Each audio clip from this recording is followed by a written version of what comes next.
Hi, Philip A. McClyman here. Just wanted to thank you for listening to my podcast. It's a blast making it, and an even bigger blast knowing you are enjoying it. If you are enjoying the podcast, please consider supporting it with a one-time donation of $3, which is about the price of a cheap cup of coffee. The link to do that is in the show notes, right there at the top. I am usually drinking coffee when I record the podcast, so it kind of makes sense. Okay, thanks again for listening. On to the next episode, and the next cup of coffee.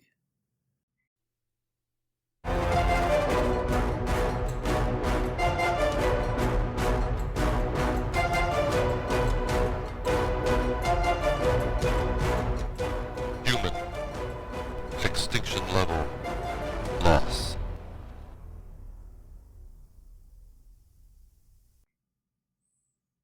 Chapter 12. As Nicole entered the town of Fair Valley, she was reminded that abandonment without destruction was the norm. It made sense that businesses, small ones like Friendly's, and large ones like the Home Improvement Supercenter, were left in decent condition. Both those establishments were outside of city limits.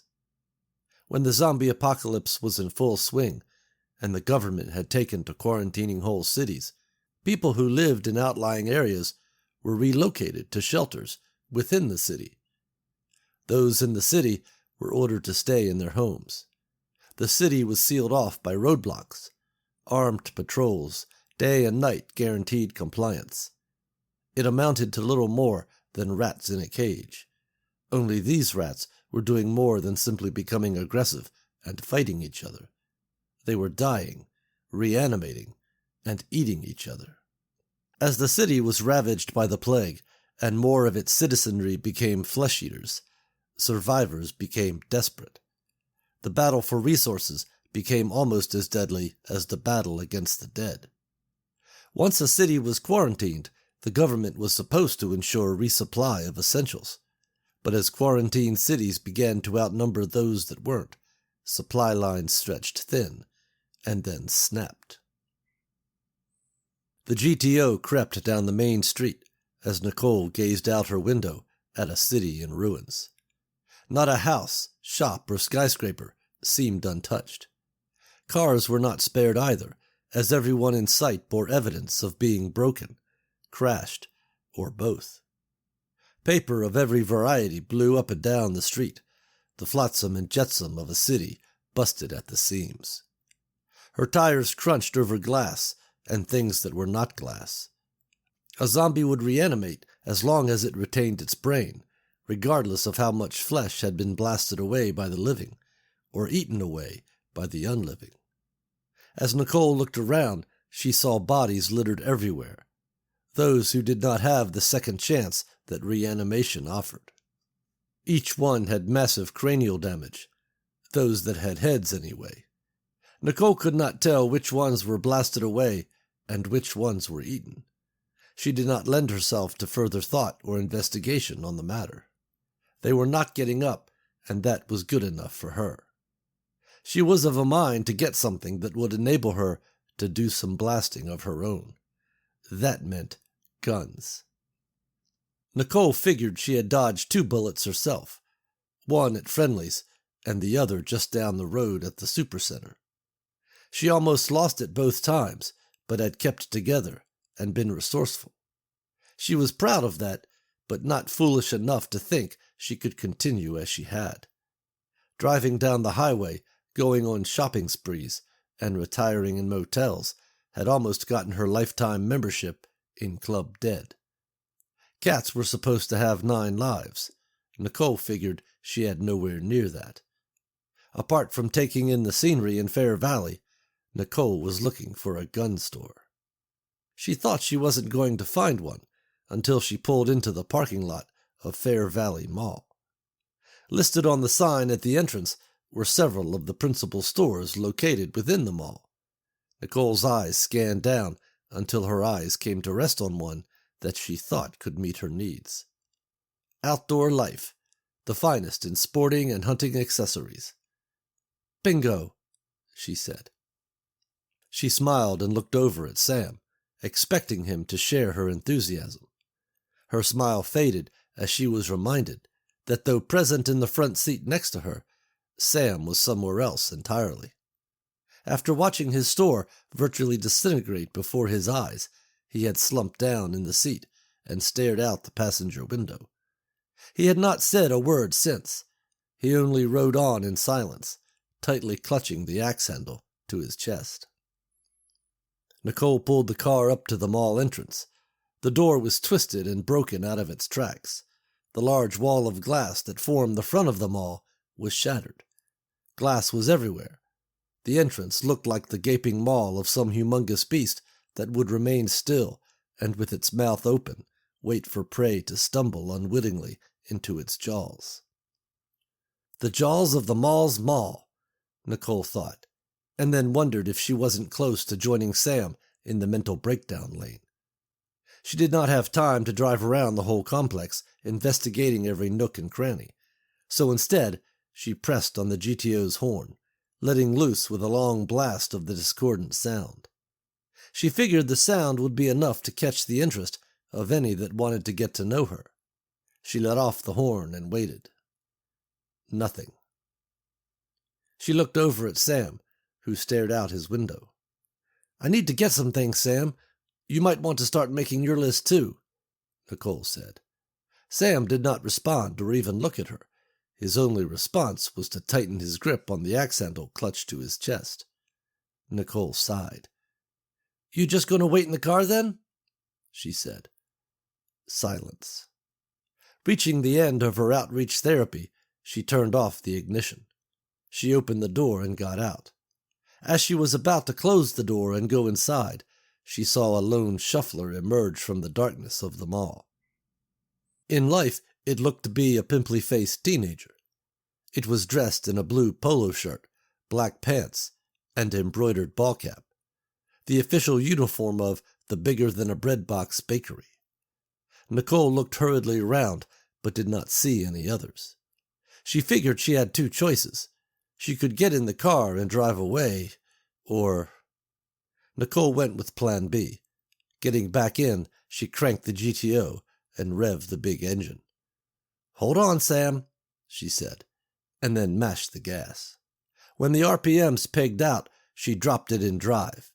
The car surged forward in a plume of smoking rubber and plowed into the only food court employee left standing in the Fair Valley Mall. The GTO skidded to a stop 100 feet inside the mall, in a wide area by a scented candle store. Nicole looked over at the store and wondered if all the scented candles in the world would be enough to block out the stench of the dead. Useless thoughts, she told herself, then looked over at Sam, who seemed unaffected by her vehicular escapades.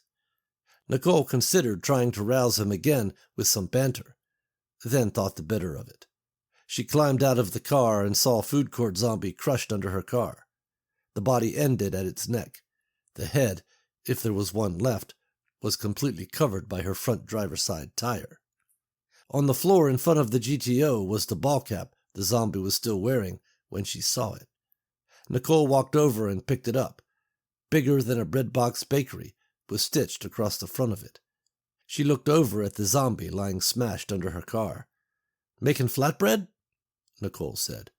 She tossed the hat away. "Geez, Nicole, knock it off already," she told herself. Giving one more look to Sam and seeing that he was still present but unaccounted for, she moved off in search of the sporting goods store. Nicole did not know what to do about Sam. There was a time when she would take in any stray that crossed her path. It was the reason she wanted to become a veterinarian. Seeing animals alone and on the street, and knowing they were scared, hungry, and probably suffering from some ailment, made her heart ache. Though her heart held a special place for animals, her friends would berate her whenever she would fish money out of her pocket and hand it over to some bum or beggar. The warning was always the same. "They're just going to use the money on drugs or booze, Nicole." She would tell her friends that she knew that, but would hand over the money anyway. That was before. As she picked her way over the debris of a battle lost to the dead, her only thought was how she was going to get rid of Sam. She needed to get herself together, Resupply and fortify, she thought to herself. Even as these words crossed her mind, she knew they were not hers. Whether or not she ever heard her father say them, it sounded like one of the many slogans and bumper sticker phrases that he would use to sum up what needed to be done, and in a way that could be shouted at recruits. Days of strays have gone a ways, Nicole thought. This bumper sticker was all hers, and though some part of her continued to lament the thought, it did so from somewhere deep down inside, behind a locked door of resolve. Nicole kept a lookout for the dead. Bakery Boy under her car seemed like a loner, but she was not taking any chances. Not taking chances was why she was walking through the Mall of Destruction in the first place. Always a movie buff, she thought of the movie Tremors. Running away ain't a plan. Running away is what you do when a plan fails. Twice she had found herself trapped and surrounded. While she did not plan on going toe-to-toe with the zombies she might come across, Nicole was damn sure she was going to give herself more than just the option of running away the next time she encountered them. For that, she needed guns, and she knew just what kind. Common knowledge dictated that the shotgun was the preferred weapon of choice when dealing with the dead. Two things ruled that choice out in Nicole's mind: noise and ammunition. While having a lethal killing force without having to aim, the shotgun was heavy and made a lot of noise. Noise attracted the dead. As she negotiated through the mall, images of the Sorcerer's Apprentice and his axe versus broom fiasco danced literally through her mind. Blasting one zombie and attracting two more was just counterproductive. Then there was the ammo situation. Without knowing when she would need to shoot and when she could resupply, quantity was a problem, not to mention the space and aforementioned weight issue. As Nicole stood outside the sporting goods store, she had a good idea of what she was looking for. When she was 10 years old, her father had given her a .22 pistol for her birthday. He had explained that the .22 was a good round. It would be fun for her to shoot, and she could get small game with it. At 10 years old, Nicole Bennett wanted the new Barbie video game. 5 years later, on their wedding anniversary, Colonel Stephen Bennett wanted a survivalist vacation adventure to commemorate the occasion. His wife, tired of such antics, gave him a divorce instead. Entering the sporting goods store, Nicole saw that the destruction in the store was tenfold what it was in the mall. She was not surprised that the store should look this way. She knew that people would have raided places like this all over town, even before grabbing their milk and eggs. Nicole went inside and began searching for her weapons of choice. She passed a section of the store reserved for shotguns.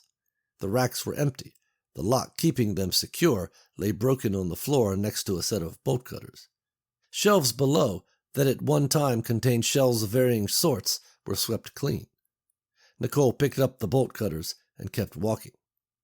Everybody had wanted the shotguns, and everybody who got one was dead. Scanning the store, Nicole saw what she wanted. In the back, neatly stacked in a row, were 7 Ruger SR-22 semi-automatic rifles. On shelves below, hundreds of cases of high-velocity rounds sat pristine in their boxes. Taking the bolt cutters, she made quick work of the lock and tossed it away. In their ignorance and haste, people ignored the smaller caliber. The .22 might not smash through zombie's skull like the shotgun, but Nicole knew that the high-velocity rounds would still find their way in, and once they did, they would rattle around inside, chewing up brain matter in the process. The zombie would go down just the same. Even if she had to shoot twice, she could carry 5 or 6 .22 rounds for every one shotgun shell. They were quieter, and she could carry a pistol chambered for the same round, and not have to have 2 kinds of ammo. Nicole was a flurry of activity. She grabbed a rifle and slung it across her back, and then grabbed 2 more, another for herself and one for Sam. He would need something to defend himself after she left him. Realizing she could not carry all that she came for, Nicole set the guns down and found an overturned shopping cart nearby. She returned to the rifles and put the 2 in. She was about to continue her shopping spree when she looked at the other rifles sitting there. "Ah, what the hell," she said, and scooped up the other 4 rifles and placed them in her cart. On a display across from the rifles were the rifles' counterparts.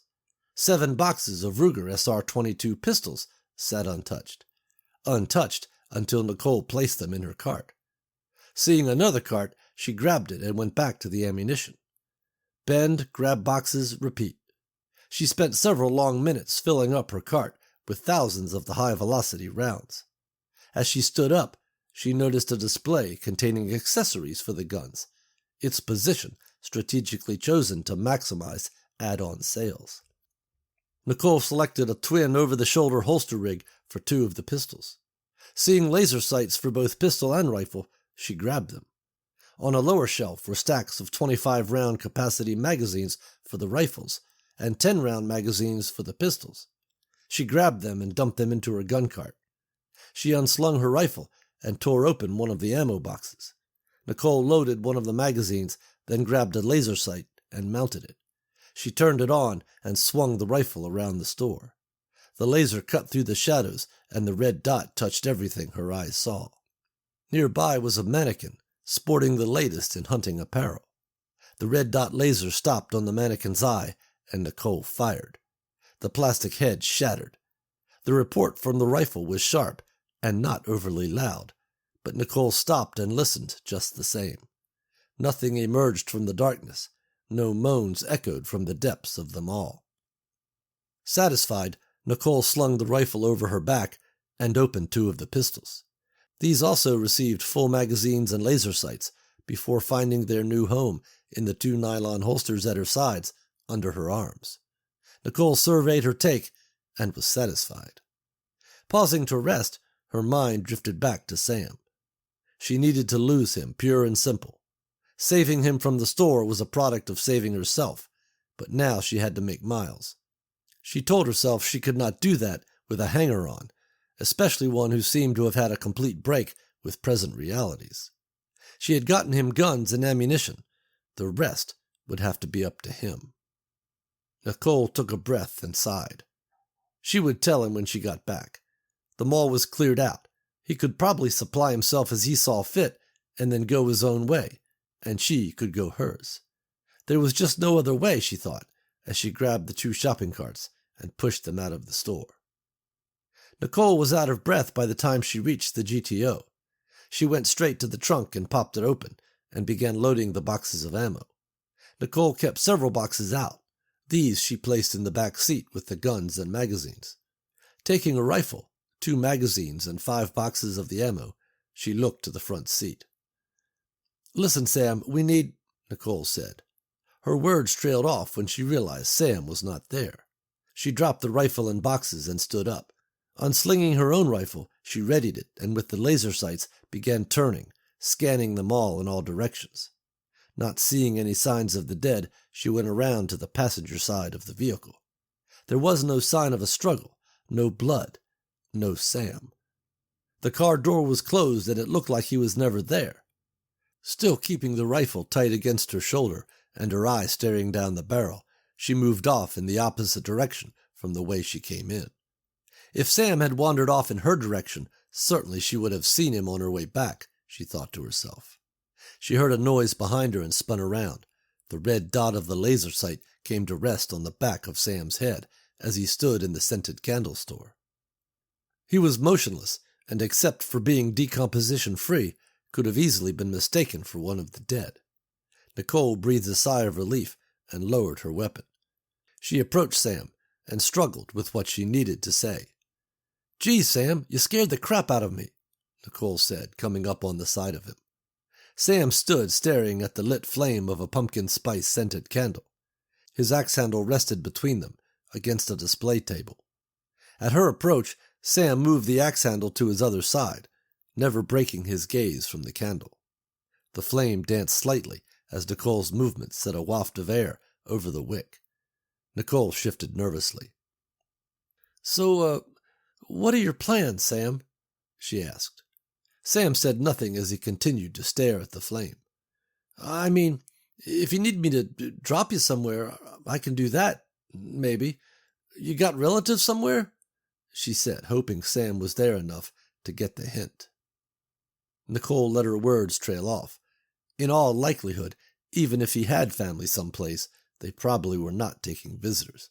She thought reminding Sam of that almost certain fact would not improve his state of mind, and she mentally kicked herself for it. Remembering the guns, Nicole hurried back to her car, returning with the rifle, magazines, and ammo. "Hey, Sam, I got you a gun. The magazines hold 25 rounds each, so count them off as you—" Again, Nicole's words stalled. "This candle smells really good," Sam said, not taking his eyes off the flame. Nicole shifted again, and then placed the gun, magazines, and ammo on the display table. "Listen, Sam, there's no easy way. We gotta be smart now, and the smart play for me is to get to Colorado, okay?" Nicole said, looking away. "You need to figure out what you're going to do, and start being smart too. But you're going to have to do it without me," Nicole said. She steeled herself, and then turned and walked out of the store. Sam did not acknowledge her. Nicole went to her car, unslung her rifle, and climbed in. Cranking the ignition, she looked over her shoulder and backed out of the mall. The throaty roar of the GTO's engine grew softer in the distance as Sam continued to stare at the candle's flame. Nicole gripped the steering wheel and stared out at the road ahead. Her face contorted, reflecting the battle of emotions raging within her. She thought getting away would quell her angst about doing what she had to do, and pressed down on the gas even more. The GTO hit 4,000 RPMs before Nicole hit the steering wheel. "Shit!" she said as she pressed the brakes and cranked the car back around, the tires squealing in protest. Nicole headed back to the mall. She stopped the car at the curb outside the gaping entrance and sat staring out the windshield at nothing. Sam stood on the curb. In one hand he held the pumpkin spice candle. He clutched the axe handle closely to him with the other. He stared at the ground, not saying a word. Nicole turned and looked over at him. Through the open window, Sam handed her his candle. Nicole sighed and took it from him, setting it in the seat beside her. Sam opened the passenger side door and climbed in, easing the door closed. Nicole stared at him, then realized what he was missing. "Where's your gun and ammo?" she said. Sam stared at a spot on the floor and said nothing. Nicole looked to the gaping entrance, and then in a huff she drove the GTO back into the mall. She parked by the candle store and got out, retrieving the rifle and ammo. She tossed both in the back seat, dropped the car in reverse, and hit the gas. Neither said a word to each other as Nicole whipped the car out of the parking lot of the Fair Valley Mall and headed back towards the highway.